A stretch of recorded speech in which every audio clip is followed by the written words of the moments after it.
a while since I applied to med school, so I actually don't remember how many med schools I applied to.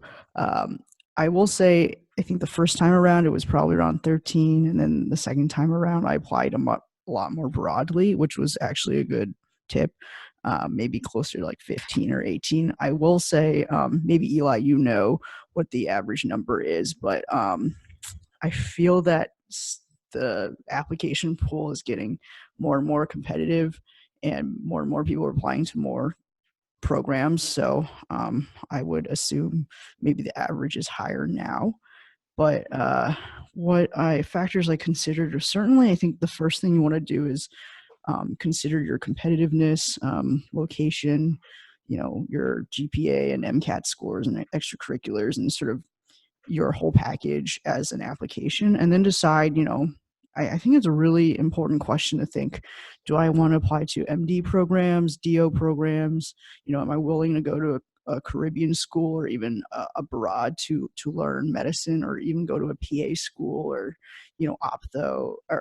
optometry, or, pharmacy? I feel like that's like the first question you need to think about is it an MD program I want, or is it so many other choices you can do? Because medicine isn't just doctors, and helping people isn't just doctors.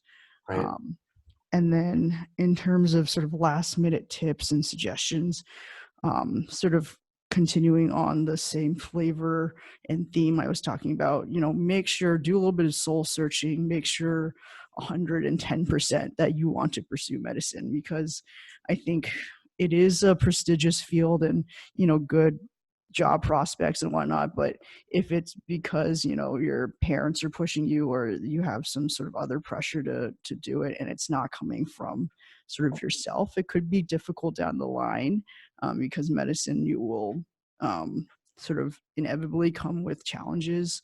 So if it's not coming from yourself, I think it could be difficult. So make sure you want to pursue medicine, one. And then I think my last two tips are, ask a lot of people for advice. You'll see how varied it is just to get into medicine, and it can be even arbitrary. Like, sometimes I would get interviews at places I didn't think I would get interviews at, and so it can kind of be like a dice roll sometimes. So don't be discouraged if you know things don't work out the first time, because I applied second, and I got in.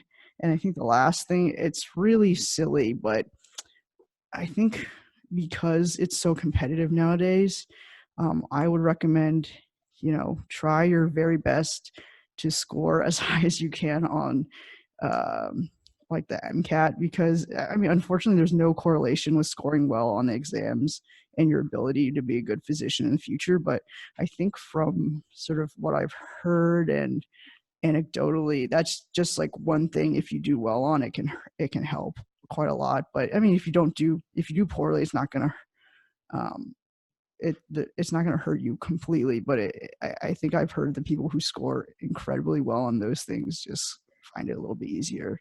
So that's kind of like my 2 cents. Right. Thank you. And I'm just going to say also, while we're here, before we move on to Angela, I know all of you are from California originally. And so, with the case, so two of you are at public universities in California where you were residents. And then two of you are at private uh, universities or residency isn't a factor. So that's something else to think about. In Washington State, there only are two medical schools, and they're both at public universities. It's UW and WSU. So for any student that's a Washington State resident, the first thing they should consider when they put their list together is the only two public schools in the state of which they're a resident are those two that I said. And otherwise, it's very, very, very difficult to get into a school, to a public university, a medical college at a public university that is not in their state of residency. So it's mostly going to be private universities like Case Western, like Rush Medical College, that they're going to be applying to, in addition to the public universities that are in state for Washington. So Mm-hmm, mm-hmm. something else I wanted to say. Mm-hmm. Yeah, good point, Eli.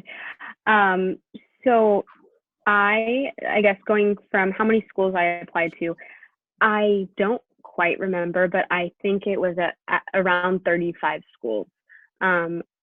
My MCAT and my GPA were above average. They were not like great, and they were not average. They were a little bit above. And I wanted to be safe because I had heard so many horror stories, because it is just so competitive. And I had pretty much every component to the application. I had 3 years of research. I had a publication.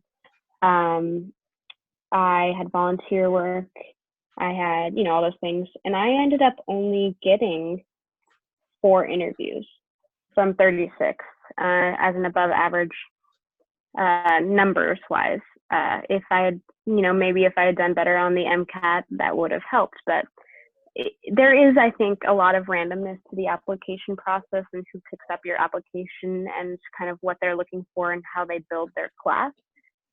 So I guess going from that, how I picked my schools initially were, there are schools that are reach schools, like schools that maybe have average higher scores, but I would, love to go there. So I applied to some reach, some within my range based on GPA and MCAT, and then some backups. I applied all over the country, and you can use what we used, and I think probably still in place, is MSAR, MSAR, I believe. Yep. That kind of gives you all the schools with their average GPA and their average MCAT. So I kind of used that to pick my schools. I applied everywhere, like I said, and honestly, me applying to some random backup school in another state might have, they probably didn't think I was going to go there. So I don't know how useful that was, but I wanted to get in, so I was willing to go wherever. And I was lucky enough to get into Irvine, which is so close to home. When I actually ended up choosing medical school, I almost went to Tulane in New Orleans, because I wanted to actually move and kind of have an adventure, but it's just so much more expensive to go out of state, and so I decided to stay home in California. And then in terms of last minute tip suggestions, I asked a few medical students that I was with, told some of their opinions as well. But my roommate, for one, also just didn't get in the first time, and she ended up being the top of our class. So don't get discouraged. If you don't get in and you want to be a doctor, try again, because it's not that you don't deserve it. It's not that you're not going to be a great doctor. It's not that you're going to not be top of your class even. It's a lot of randomness. There's so many applicants, and each school gets a zillion applications, and it's nothing against you more often than not. So keep trying. My friend said, he only wanted to apply one time. It's a huge financial commitment to apply to medical school, the application process. So he over applied. He said he applied to 50 programs. And, you may want to do that. You may only want to do it once. My other friend said, do all the secondaries. So a huge part of the application process, you apply to all these schools, and most of them will send you a second application that's going to cost an additional sum of money and be an extra little essay that you're going to have to write. And if you don't do that secondary, you don't have a chance to get an interview. So manage that in your mind. You are going to have to, after you submit your application, it's not over. You're going to get a flood of new secondaries, is what they're called. And you can look up these questions online. Most secondaries have very similar questions, like, why should we pick you? What do you like about our program? What is the biggest adversity that you've ever faced? So look those up ahead of time, and if you have time, start writing those out. You can kind of use a lot of those ideas for each of them. Just make sure when you do send a secondary, you're writing the right school name and not getting them mixed up, because obviously that's going to look bad.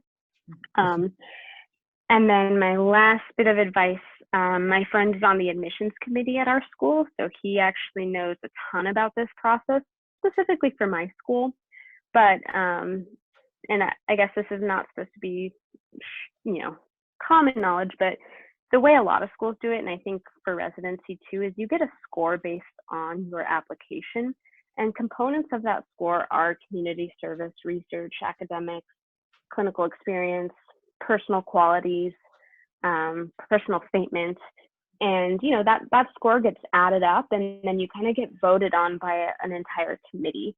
So you do I really do feel strongly that you should have every component of this application to get some points, and be able to talk about them and be able to figure out what you, not just list them off, but in your application, write what you learned and how it's going to make you great for that school, or great for medical school, great to be a doctor. And also, I think what's also really important is I think that there's a hobby section for the medical school application.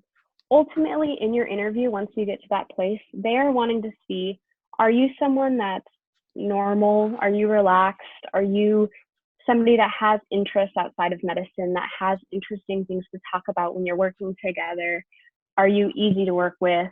So just show up to the interview, be relaxed, be yourself, and make sure you are able to talk about some hobbies you have and some passions outside of medicine, because medicine, you work with people, and these people are normal people, your patients most of the time, and you need to be able to relate to society and have hobbies and not be this robot that knows medicine only and science only. So maintain some of your humanity and hobbies, because I think that's often brought up in interviews as well.